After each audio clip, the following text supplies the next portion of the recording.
Izašli smo na ulice Beograda i pitali Beograđane šta misle o tebi kao teniseru i šta misle o tebi kao čoveku. Pa ako se slažeš da pogledamo to. Slažem se. Hvala. Šta ću da mislim? Ne znam, mislim da je malo njegova harizma je onako loša. Mislim da je malo više prepotentan. Ono njegovo ponašanje i na terenu i koje veze nema s tenisom je malo nije za moju kuću. To čovjeku jakna ličnost, ali broj jedan je ipak na da. Ne, dobro je tenisar, ja mislim da je on završio svoju karijeru. Jednostavno i on je na zalasku karijere I god. Ama iyi çarpıyor. Yok.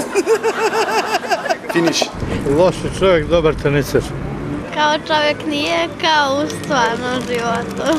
Ali kao čovjek mi se ne sviđa. Plašljivko je veliki. Pa ja samo vidim tenisera, jer on je za mene malo smrknut, ali najelegantniji igrač od svih koji sad igraju tenis i koje sam ja gledao. I zbog njega je bilo problem zato što je svađa radi toga zbog njega. Kao čovjek, ne znam, valjda je dobar kao čovjek.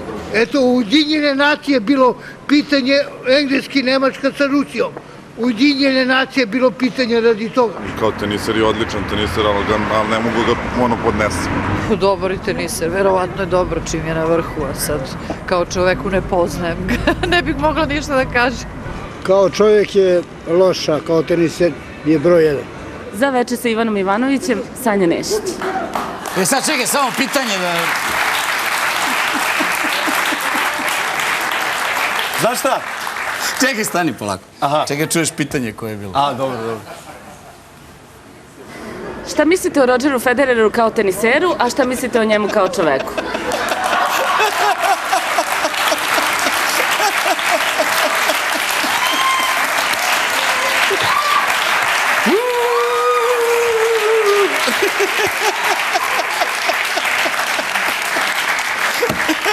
Kako kaže ona mala devojčica? Bože, Petra!